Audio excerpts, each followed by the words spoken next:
La bombe conventionnelle est une arme explosive qui utilise des explosifs classiques tels que la TNT, le composition C ou le RDX.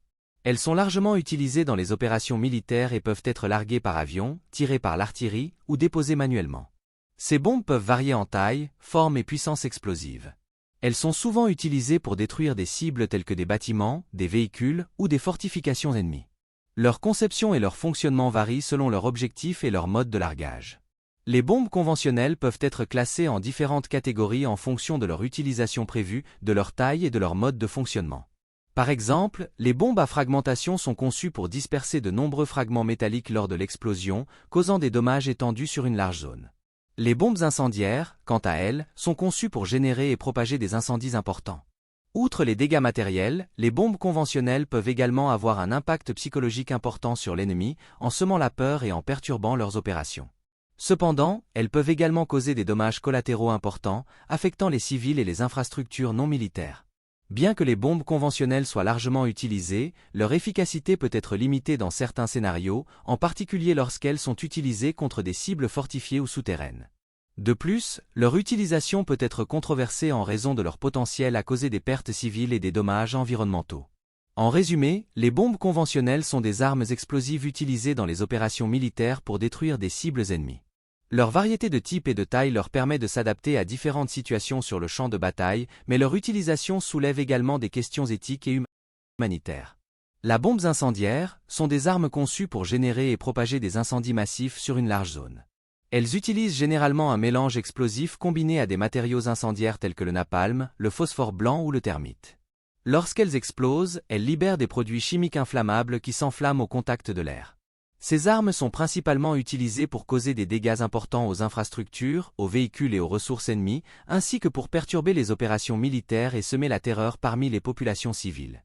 L'objectif est de créer des incendies incontrôlables qui sont difficiles à éteindre et qui peuvent rapidement se propager sur de grandes distances. Les bombes incendiaires peuvent être larguées par avion, tirées par l'artillerie ou déployées au sol. Elles peuvent être utilisées dans divers contextes, tels que les bombardements stratégiques, les attaques urbaines et les opérations de nettoyage de terrain. En raison de leur capacité à causer des incendies destructeurs et à infliger des dommages étendus, les bombes incendiaires sont souvent considérées comme des armes particulièrement redoutables. Cependant, leur utilisation soulève également des préoccupations concernant les pertes civiles, les dommages environnementaux et les souffrances humaines. Dans le passé, les bombes incendiaires ont été largement utilisées lors de conflits tels que la Seconde Guerre mondiale, où elles ont été employées pour détruire des villes entières et terroriser les populations civiles. De nos jours, leur utilisation est plus restreinte en raison des conventions internationales interdisant l'utilisation d'armes qui causent des souffrances excessives aux civils. Cependant, elles restent une composante importante de l'arsenal militaire de certains pays et sont parfois utilisées dans des conflits régionaux et des situations de guerre asymétriques. La bombe à fragmentation sont des armes explosives conçues pour disperser de nombreux fragments métalliques à grande vitesse lors de leur explosion. Elles sont souvent utilisées pour causer des dommages étendus sur une large zone, tant aux personnes qu'aux équipements. Lorsqu'elles explosent en l'air ou au sol, ces bombes libèrent une multitude de petits fragments métalliques à haute vélocité. Ces fragments peuvent provoquer des blessures graves, mutilantes, voire mortelles, aux personnes se trouvant dans la zone d'impact. De plus, les dommages matériels sont importants, car ces fragments peuvent perforer et endommager des véhicules, des bâtiments et d'autres structures. Les bombes à fragmentation sont souvent utilisées dans des opérations militaires pour neutraliser les troupes ennemies, détruire des équipements et infliger des pertes massives à l'adversaire. Elles peuvent être larguées depuis des avions, tirées par l'artillerie ou déployées au sol à l'aide de lanceurs multiples. Ces armes posent toutefois des défis humanitaires importants. Leurs effets ne sont pas limités aux cibles militaires, et les civils se trouvant à proximité peuvent également être gravement affectés. De plus, de nombreux fragments non explosés peuvent rester sur le terrain après l'explosion, constituant ainsi un danger pour les populations locales, en particulier les enfants qui pourraient les confondre avec des jouets ou des objets inoffensifs. En raison de ces préoccupations humanitaires, les bombes à fragmentation sont soumises à des restrictions et à des réglementations internationales. Certains pays ont ratifié des traités interdisant leur utilisation, leur production et leur stockage, tandis que d'autres ont pris des mesures pour limiter leur utilisation dans certaines circonstances. Malgré ces restrictions, les bombes à fragmentation continuent d'être utilisées dans certains conflits armés et restent une source de préoccupation pour les organisations humanitaires et les défenseurs des droits de l'homme en raison de leurs effets dévastateurs sur les civils et l'environnement. Les bombes nucléaires, également connues sous le nom de bombes atomiques, sont des armes de destruction massive qui exploitent la réaction en chaîne de la fission nucléaire pour libérer une quantité colossale d'énergie. Elles sont généralement classées en deux types, les bombes à fission et les bombes à fusion. Les bombes à fission, comme celles larguées sur Hiroshima et Nagasaki en 1945, utilisent un processus appelé fission nucléaire pour libérer de l'énergie. Dans ce processus, des noyaux atomiques instables, tels que l'uranium-235 ou le plutonium-239, sont bombardés par des neutrons, ce qui provoque leur division en fragments plus légers, libérant ainsi une quantité massive d'énergie sous forme de chaleur et de radiation. Les bombes à fusion, également appelées bombes H ou thermonucléaires, exploitent la fusion nucléaire pour libérer une énergie encore plus grande que les bombes à fission.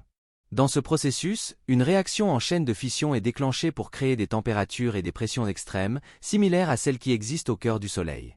Cela permet la fusion de noyaux atomiques légers, tels que l'hydrogène ou le deutérium, en noyaux plus lourds, libérant ainsi une quantité d'énergie extraordinaire. Les conséquences des bombes nucléaires sont dévastatrices. Elles provoquent des explosions massives, des incendies généralisés et des retombées radioactives, entraînant des pertes de vies humaines, des destructions matérielles et des effets à long terme sur la santé et l'environnement. De plus, les radiations émises peuvent causer des cancers, des mutations génétiques et des dommages aux organes chez les survivants exposés. En raison de leur pouvoir destructeur et de leurs effets catastrophiques, les bombes nucléaires sont réglementées par des traités internationaux visant à prévenir leur prolifération et à encourager le désarmement nucléaire. Malgré ces efforts, les armes nucléaires demeurent une menace majeure pour la sécurité mondiale et leur utilisation reste un sujet de préoccupation majeure pour la communauté internationale. Les bombes chimiques sont des armes qui utilisent des produits chimiques toxiques pour causer des dommages et des destructions. Elles libèrent des agents chimiques tels que le gaz moutarde ou le sarin, qui peuvent provoquer des brûlures, des lésions pulmonaires et même la mort. Ces armes sont souvent interdites par des traités internationaux en raison de leur utilisation inhumaine et de leurs effets dévastateurs sur les civils. Les attaques à la bombe chimique ont été utilisées dans des conflits, notamment pendant la Première Guerre mondiale et récemment dans des zones de guerre comme en Syrie. Les bombes biologiques sont des armes qui utilisent des agents pathogènes tels que des bactéries, des virus ou des toxines pour causer des maladies et des décès chez les populations civiles. Elles sont conçues pour contaminer l'air, l'eau ou les surfaces avec des agents biologiques qui peuvent se propager rapidement et provoquer des épidémies. Les bombes biologiques sont extrêmement dangereuses car elles peuvent avoir des effets à long terme et être difficiles à contrôler une fois libérées. L'utilisation de telles armes est considérée comme une violation des normes internationales et peut entraîner des conséquences dévastatrices sur la santé publique et l'environnement. Si tu es arrivé jusqu'ici, like et abonne-toi à Peinture Explorée pour plus des contenus intéressants.